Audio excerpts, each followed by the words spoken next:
Hello mga Karacounts and hello world. Blessed Sunday to all. Ngayon po ay wala akong gawa sapagkat rest day ko ngayon. Yeah, rest day. So, ang iba-vlog ko ngayon is yung magpapasalamat lang ako doon sa mga nagbigay po ng mga karagdagang pang koleksyon ko. Yan. Unahin po natin dito na imported gems. Rose quartz po kung tawagin. Ayan. Variety of quartz pa rin. Kulay pink. Ayan. Kaysa daw po matengga lang sa kanya is binigay po sa akin. Ito po, hindi po yan natural. Parang paint lang po yan. Ayan. Galing po yan dun sa malaki na yon. Ayan. Ito po yung ipapagawa. Tapos ito po yung binigay sa akin. Ayan. Ito pa, bigay din sa akin to, pang-add sa collection ko. Yan. Yan, ito po. Rose quartz pa rin po yan. Bali, ito kasi i-repair. Ito po, yung malaki na yan, i-repair. Tapos, binigyan niya ako ng mga pinagretasuhan.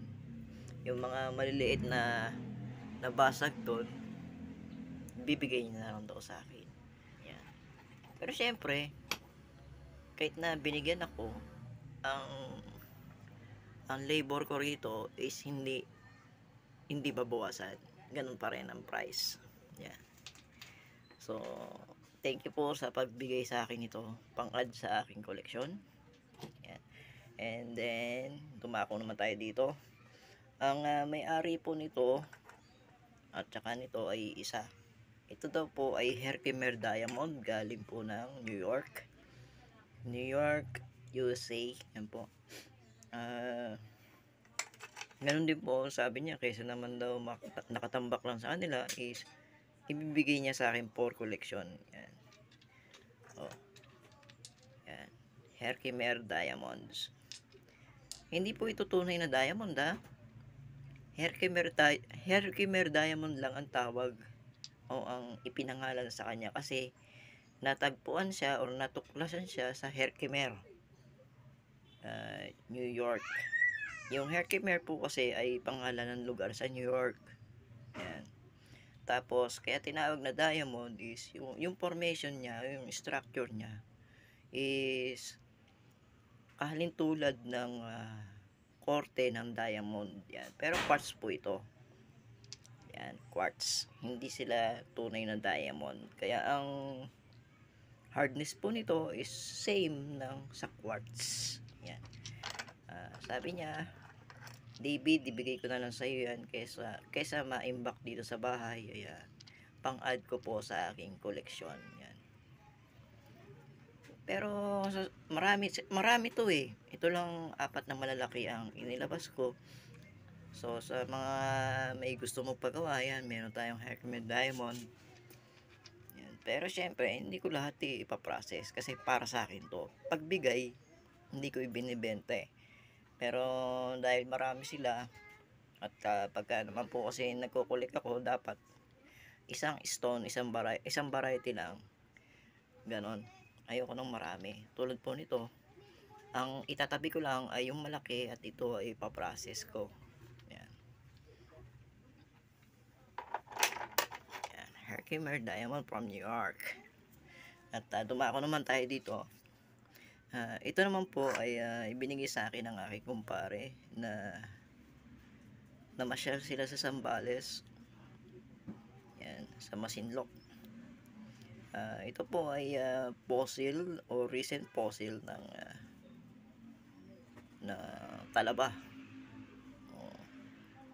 Isang variety ng talaba or oyster. Yan. Ang kasama nito is ito.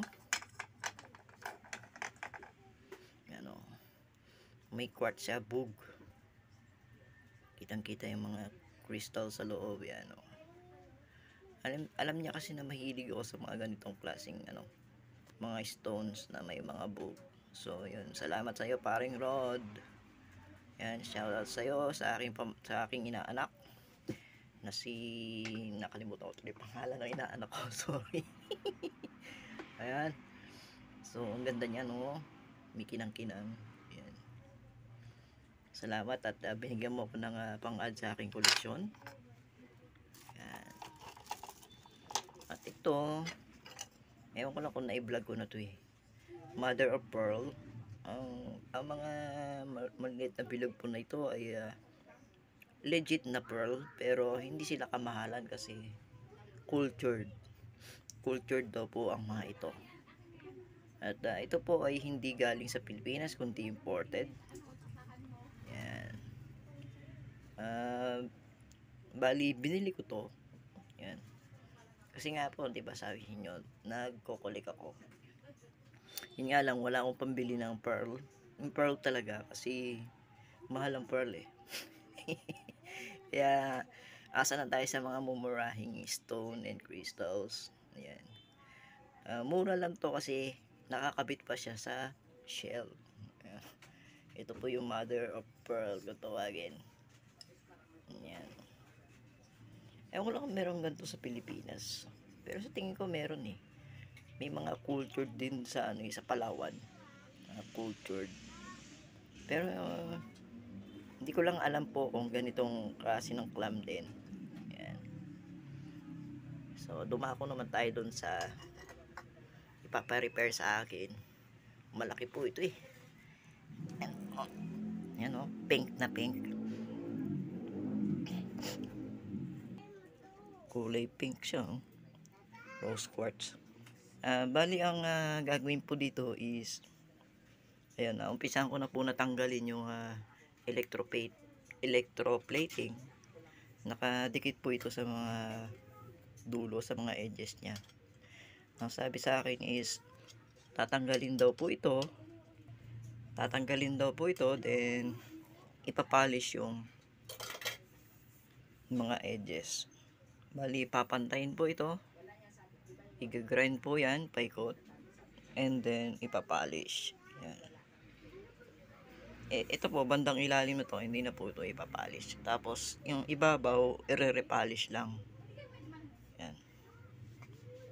I-repolish lang po yung ibabaw. Makintab na po yan eh. Yun nga lang, hindi siya yung parang medyo blur yung ano niya, reflection niya blur. So, i-repolish po yan. Ang labor ko po dito is 1,500. Yan. 1,500 ang aking labor dito kasi malaki po siya eh. Kasi ang labor ko po sa mga tower repair is 550 per piece. Yan, yung mga tower po na ganyang kalalapad at ganyang kahaba, ang labor ko po doon sa pag repolish and pag-ayos ng tip ay 550. Ito po, ang dami niyan. Pero dahil binigyan niya ako ng freebies, gawin ko na lang 1,500. Yan. Yan o. Ganda sanang gawin puso eh. Kaso nga lang, ang sabi niya is bibilugin lang yan and then ipapolish. Yan. And ikukwento ko na rin po, dahil kahapon hindi rin po ako nakagawa dahil may bumisita po dito sa akin na kaibigan ko. Isa po siyang geologist na nakabase sa National Museum of the Philippines. Shoutout sa iyo, Sir Christian. Hello, salamat sa pagbisita. So, napakarami ko pong natutunan na mga bago sa kanya. Lalong-lalo na po dito sa mga Chalcedony. Ito daw ay hindi nodule. O yun, o. Iko-correct natin yung mga dati kong vlogs na ang tawag ko dito ay nodule. Hindi po sila nodule. Yan. Continue po tayo. Ang tawag daw dito ay hindi nodule. Ang nodule daw po is bilog lang. Ito. Bilog lang o rounded ang mga shapes. Yan. Ito daw po nodule ang tawag dyan. Ito, yan, nodules. Yan ang mga Chalcedony nodules kung tawagin. Ito daw mga Chalcedony na tumubo sa mga bitak ng mga stones or mga adobe or tube kung tawagin, yan. Kaya sila lapad. Yan. Pero hindi nodules po ito. Yan. Iko-correct natin yung mga dati nating vlogs. Tama po yung nag-comment na taga Amerika. Yan. So, salamat po Sir Christian sa bagong kaalaman na inyo pong senior sa akin. Yan. At salamat po sa pagbisita dito sa aming munting bahay. Bahay na tinitira namin. Yan. Hindi kasi sa amin eh. Ayan. So, ayan. Ito po ay ganun din po. Chalcedony na tumubo sa mga rock crevices or mga cracks. Yan. Ito, parang kakaiba yung formation ng kanyang bug. Yung mga cracks ng bato or ng Chalcedony ay tinutubuan ng bug. Pero ito hindi druzy quartz ang tumubo kundi botryoidal agate. Ayan. Mga bilog-bilog eh. Ayan, botryoidal po ang tawag dyan. Botryoidal formation of an agate. Ayan. So, hindi nodule ang tawag dyan. Kung bilog sila o round ang kanilang shape, nodule. Round Pagka ganito na mga round, kaya nga ang sabi nga niya sa explanation niya, kaya nga sinabi natin nga tumubo sila sa mga bubbles. Ano ba ang hugis ng bubbles? Hindi ba bilog? So bilog dapat ang hugis ng nodules. Yan. Thank you po sa pagpapaliwanag, sir. Napakaliwanag ng kanyang pagtuturo kahapon. Napakarami ko pong natutunan sa kanya. Ito daw mga ito ay hindi rin nodule.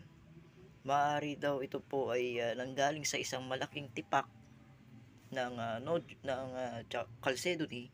Tapos in time, habang pagulong-gulong siya sa riverbed, nabilog lang po yung mga matatalim na edges. Kaya siya nagkaganyan. Pero hindi po ito nodule. Yan. Grabe, ang dami ko natutunan sa kanya kahapon. Yan. Si Sir Christian ng National Museum of the Philippines. Shoutout sa iyo again. Yan po. At nagpunta nga pala kami dun sa sa bahay ng isa ko pa pong friend. Matagal ko na siyang friend sa FB pero kahapon lang po kami nagkita. Siya po yung may pinakamalaking koleksyon ng ammonite sa Pilipinas. Kilalang kilala po yan dahil siya po ang may pinakamalaking koleksyon ng Jurassic period fossils na ang edad po ay 165 million years old na mga ammonites from Mansalay Oriental Mindoro. Yan. Kung natatandaan nyo po or baka napanood na rin po 5 years ago yung kanyang picture po siya sa I Wonder. Yan. In-interview po siya ni Raj. Yan. Ang pangalan po niya ay si Ate Susan Belen. Ayan, shoutout po sa iyo Ate Susan. Binigyan niya ako ng pambihirang pagkakataon na makahawak ng mga malalaking ammonites. As in, first ever ko makahawak ng mga ganun kalalaking ammonites sa buong buhay ko. Kaya sobrang saya ko. Yan, ipa-flash ko po yung mga photos namin na magkakasama kami sa photos. Yan. Si Sir Christian, ako, si Ate Susan, at syempre yung aking misis na kasama sa Gem Hunters. Yan nga lang po, hindi ko po naisama ang aking mahal na biyanan dahil busy po siya. Marami po siya mga nilalakad. Yan. Pero kung siya po hindi busy, tsak na sasama po siya sa amin eh. Yan. So, i-flash ko na lang po sa idudugtong ko po sa videos yung aming photos. Yan. So, yan na lang po muna. Maraming salamat po at malapit na tayo ma-monetize sa YouTube yan. Dahil po yan sa inyo sa pagsubaybay nyo sa aking mga vlogs. Maraming salamat and God bless. Thank you.